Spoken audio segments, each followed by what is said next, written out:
Jeff ordered the wrong fucking turkey. Yeah, it's okay. Alright! Nandito naman ako sa daan dahil pinag-deliver ako ni boss. Again, kagaya na nasabi ko sa last video natin, hindi naman talaga ako driver. Ako po ay isang kargador. So sa English, shipper. Pero para pagandahin mo lang yung shipper, pero kargador ang trabaho ko dito sa Canada. At Monday to Saturday ang trabaho ko. By the way, kwentuhan lang tayo ngayon kasi nagda-drive ako, hindi mo na makapag-video ng kung ano. Kwentuhan lang tayo ngayon. Mag-alas 4 na ng hapon. Mamadali ako dahil 18th birthday ng pinsan ko ngayon. Grabe, bulilit lang siya nung dumating ako dito dun. Masyadong maingay. Bulilit lang siya nung dumating ako dito sa Canada. Ngayon, 18 years old na siya. Dalaga na. Sigurado malilate ako sa party niya. Surprise party yun eh. Ang problema ko pa, wala akong isusuot. Grabe, semi-formal lang yung attire pero wala akong isusuot. Kinuha ko yung mga gamit ko doon sa bahay ng kaibigan ko, pero nung binuksan ko yung mga boxes, sabi ko bakit kulang yung mga gamit ko. Wala dito yung sapatos ko, wala yung damit ko. So bahala na mamaya. So mahalaga makita niya ako doon sa birthday niya. Okay, 60 kilometers yung babayin ko. Pupunta ako ngayon sa Cambridge. So itong tanghali pinapunta ako sa downtown Toronto. Nag-deliver ako doon. And then, afternoon, ngayon naman sa Mississauga, nasa Mississauga pa ako. Then pupunta na ako sa Cambridge, so 60 kilometers, malayo ito. Bago yung birthday ng pinsan ko, Scarborough pa, nasa east side naman ng Toronto. Opposite side kami. Sobrang late na ako nito, sana walang traffic. By the way, kakagaling ko lang sa bakasyon. Ang saya-saya ko guys, kasi pag-bakasyon ako sa Mexico. Tagal ko nang gustong pumunta doon, pero ayoko kasi pumunta doon nang walang kasama dahil sabi nila delikado daw. Sabi ng kaibigan ko mapapatay daw ako doon. So ako curious din ako. Sa isip ko, ba't ganun ba katindi talaga sa Mexico? And then niyaya ko yung kaibigan ko Mexicano sa trabaho. May problema pata siya sa papel niya, kaya ayaw niyang lumabas, baka daw di siya makabalik. Yung isa ko namang kaibigan, si Mark, masyado daw short notice yung binigay ko, kaya di siya ready. Naisip kong kontakin yung kaibigan ko dong Mexicana. Doon siya, nakabalik na siya doon eh. Dati nandito siya eh. Nakabalik na siya ngayon sa Mexico. Sabi ko nga kung pwede niya akong samahan, maglipot-lipot lang sa Mexico City, pasyal-pasyal lang.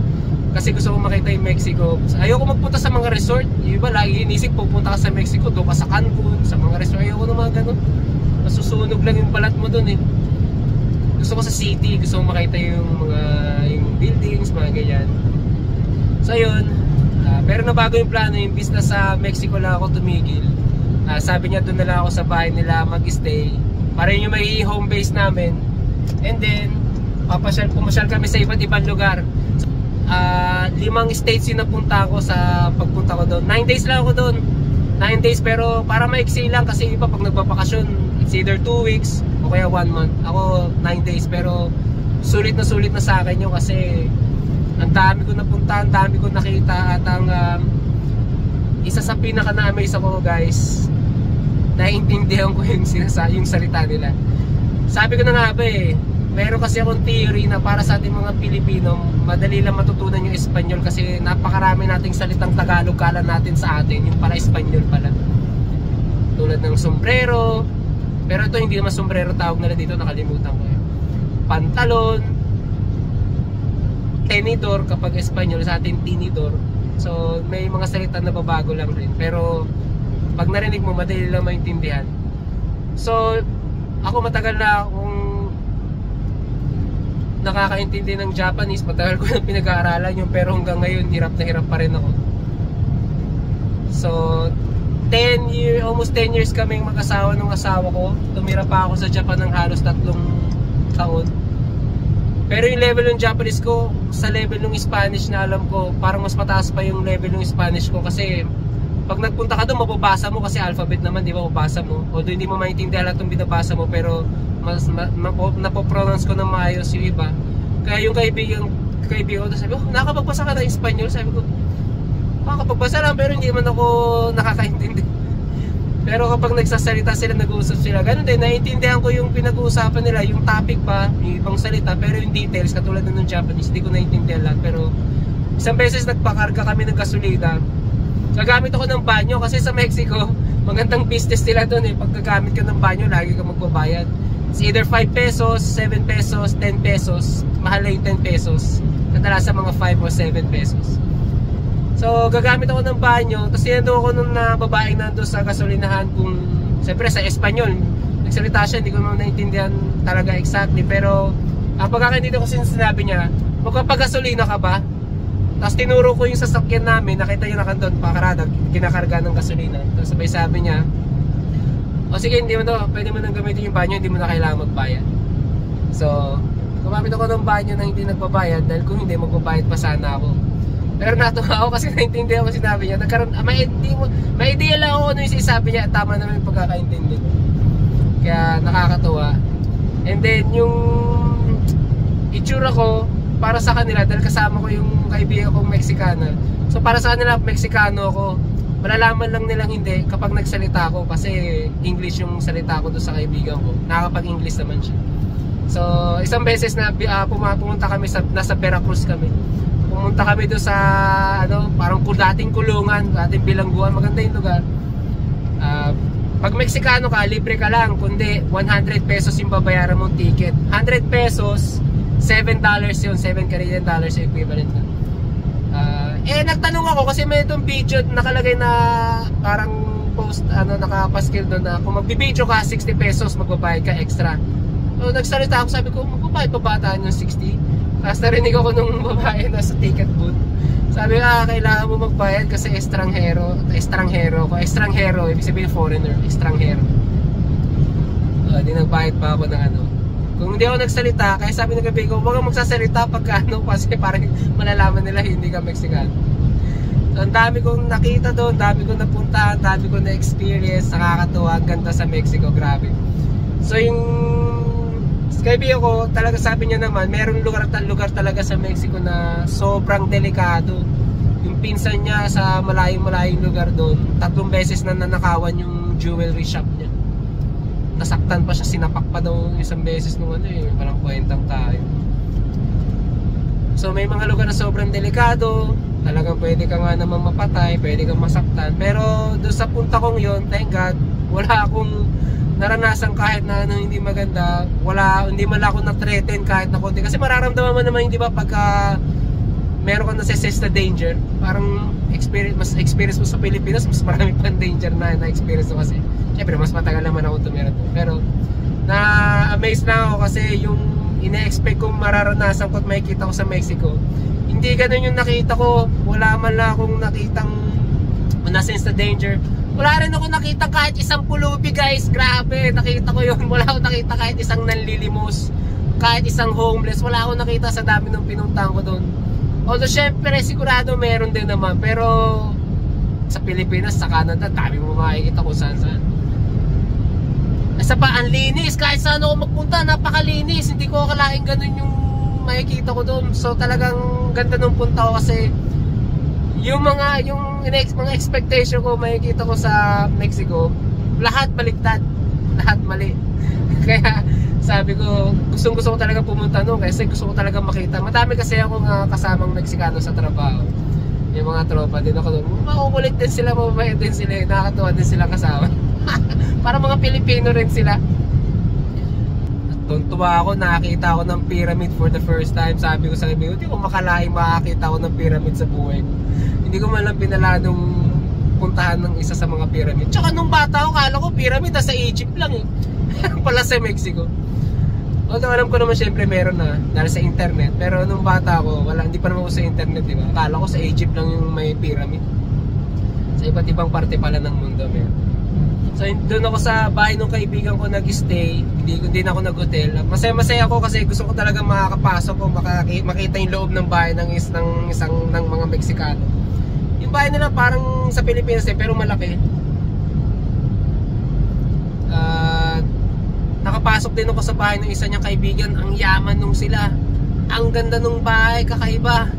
Gusto kong picture at saka video kaso doon yung magulang niya. Nung nandun kami, nahiya ako, di ko na lang ginawa. Pero ang ganda, bang klase. Meron pa sila sa bakuran nila, may playground parang bata. Laki kasi ng lugar. Bago yung kapatid niya, si Roberto. Tuntua ako nung kahawig niya kasi yung classmate ko nung elementary. Meron siya mga 5-6 na kabayo. Mayaman yung sila eh. Sabi nung kaibigan ko Mexicano sa trabaho, kapag sa Mexico may kabayo ka, mayaman ka, may pera ka talaga. So na-try ko rin doon, horseback riding twice, magkaibang araw. So yung una sa Hidalgo, yung pangalawa nga kay Roberto. Nung pinakilala ko, sabi nga galing akong Pilipinas. So nung nag-ano siya martial arts siya Sabi ko, Manny Pacquiao, boxing kunwari. Sa binidyo niya ako habang nakasakay sa kabayo, sabi niya, brother of Manny Pacquiao. Tapos pinakita niya sigurado sa mga kaibigan niya yung video. Kasi yung mga tao doon, although nakakita naman siguro sila ng foreigners doon, at saka konti lang yung foreigners doon sa lugar ng kaibigan ko. Pero meron din naman. Pero syempre, hindi naman nila nakakausap. Ako kasi siguro isa sa foreigner na, unang foreigner na nakita nila na nakausap nila, kaya nakakatawa sila. Bago yung nag-invite ng yung father ng kaibigan ko, nag-invite ng mga kasama niya sa work, mga teacher. Ganon, doon yung family nila, tapos inom-inom. Tatuwa rin sila na nakakita ng foreigner, nagpa-picture pa sila sa akin. Nakakatuwa talaga. Nakakatuwa sila. Mababait din yung mga Mexicano yung mga nakasalamuha ko, magalang sila. Tsaka doon sa lugar ng kaibigan ko, isa daw yung sa kanila sa mga pinaka-safe na state sa Mexico, Tlaxcala. Ako sa Tlaxcala. Gusto ko yung lugar na yun. Naisip ko nga nandun ako, pwede ako mag-retire dito. Kasi yung mga tao sa Amerika, sa Canada, kapag nagre-retire yung iba, syempre ayaw na rin ng malamig palagi. So doon sila sa Mexico nag-stay, iba bumibili ng property doon, iba nagre-rent lang naman. So babalik-balik lang sila sa Canada. Ibang Pilipino nag-retire sa Pilipinas, pero pag babalik ka sa Canada, yung balikan mong ticket mahigit $2,000 lang, mahal, di ba? Yung ticket ko mura lang, 613 lang kasama na tax. 613, pero kapag pwede mo ma-tsempuhan ng 400 plus lang yung kapag na-tsempuhan mo yung mura.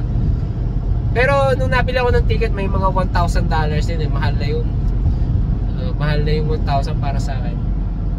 Pero maganda yung lugar, malalawak din yung kalsada nila. Parang medyo dito din sa Canada Ay, hindi naman exactly, pero mas malawak. Para sa akin, mas malawak yung mga kalsada nila doon kaysa sa Pilipinas. Pwede kang mag-retire kasi nga mas mura yung mga pagkain, mas maganda rin yung lugar. Yung lugar, may mga lugar na mukhang Pilipinas din, pero hindi man lahat. Mataas yung lugar sa bahay ng kaibigan ko. Bago ko pumunta doon, sabi ko mainit doon sa Mexico. Nung nandun na kami, kasi madaling araw ako pinikap Pagdating sa bahay, napakalamig, parang Baguio pala yun. Wala man lang ako suot na hoodie, sweater, t-shirt lang ako. Nilamig ako sa loob ng bahay. Pero nakapag-adjust na rin ako. Kaya nung nagtataka sila na sila naka-jacket pa, ako naka-t-shirt lang ako sa buong stay ko dun Naka-t-shirt lang ako, bira-bira ako nag-jacket doon. Tataka sila kung hindi ba ako nilalamig lalo pag gabi. Sabi ko, hindi, okay lang naman. Malamig pero okay lang. Kasi dito sa Canada, syempre sanay ka na sa lamig. Kaya nagpapasalamat din ako sa kaibigan ko kasi sobrang bait nung family niya sa akin. Sobrang hospitable nila. Para sila sa mga Pilipino rin. Sobrang bait nila. Pati yung mga kaibigan nung kaibigan ko, mababait silang lahat. Nakakatuwa sila. Sabi nila pwede ako bumalik doon anytime, pwede ako tumuloy doon sa bahay nila. Pero sabi ko babalik lang siguro ako kasi gusto kong mag-travel sa Inisip ko mag-drive from Mexico papunta sa Guatemala, El Salvador, hindi ko na matandaan yung eksaktong lugar punta ka sa Venezuela, babalik ka sa Colombia, sa Honduras, gusto ko ako umikot doon sa Latin America, Nicaragua, matandaan mo. Kahit mag-drive lang, hindi ko naman kailangan ako mismo mag-drive. Kahit may kasama lang ako mag-drive. Ngayon sabi nung kaibigan niya na kaibigan ko na rin. Nakakatawa yung si Samantha. Pwede siya mag-drive. Sabi ko, sige, ako nasagot sa gas. So, ewan ko kung magbabago ang isip nila. Pero kung hindi, then ang ganda na magiging experience na yun. Kasi gusto ko makapunta sa iba't ibang bansa. Hindi ko naman kailangan mag-stay na matagal sa bawat bansa. Kahit isang araw lang ako sa isang bansa eh. Maranasan ko lang, makita ko lang ano meron sila konti. Makain ko lang yung pagkain nila doon. Konting picture, konting video, then move on na sa kabilang bansa. Kasi dikit-dikit lang, di ba? Eh sabi niya, gusto niya muna pumunta sa Europe. Pero parang hindi ko feel pumunta sa Europe eh. Gusto ko rin naman pumunta doon. Gusto ko matravel yung Southeast Asia, yung Singapore, Malaysia, Thailand, mga papunta Indonesia. Pero parang malapit kasi yung Latin America dito, kaya inisip ko yun na muna eh.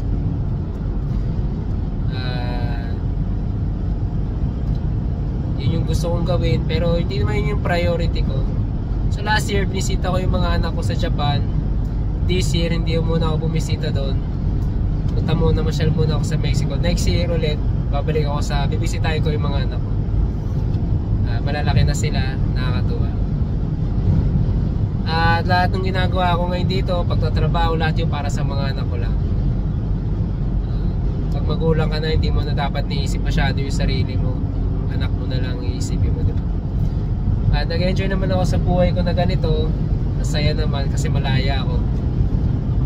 Nagagawa ko lang yung mga kailangan ko gawin, iba akong gustong gawin. Wala naman akong pangangailangan na hindi man ako nagkukulang dito. Thank God. Yun lang. Nakwento ko na sa inyo yung pamamasyal ko sa Mexico kasi yun yung pinaka-reason na nangyari sa akin. Yung lang, pagbalik ko dito sa Toronto, grabe yung snow, napakakapal. Kaya lang ulit nakakita ng ganong kakapal na snow. Okay guys, 31 kilometers pang bebehin ko, pero tapusin natin ang video na to dahil mahaba na, 22 minutes. I-edit ko to, babawasan ko pa yan. So guys, salamat sa panonood, salamat sa pakikinig. Kung meron kayong gustong mapagkwentuhan natin next time, mas maigi kung sasabihin ko, comment nyo na lang kasi nahirapan ako mag-isip ko nung gagawin kong video. Kaya hindi rin ako gumagawa ng video kasi paulit-ulit nga lang yung nangyayari sa buhay ko. Marami akong gustong gawin pero hindi ko magawa. Kasi lagi kong pinaprioritize yung trabaho ko. Nag-enjoy kasi ako sa trabaho ko eh. Ay, ano ba nangyari? So hindi naman porke nagtatrabaho, iniisip na mo parang parang malungkot na ako. Hindi, oy, sino may sabing malungkot ako? Sino may sabing hindi ako nag-enjoy? Saya-saya ko dito eh. Laki-laki ng bahay ko sa trabaho ba? Okay guys, sa susunod na lang ulit. Magbibiyahe na ako. Bye.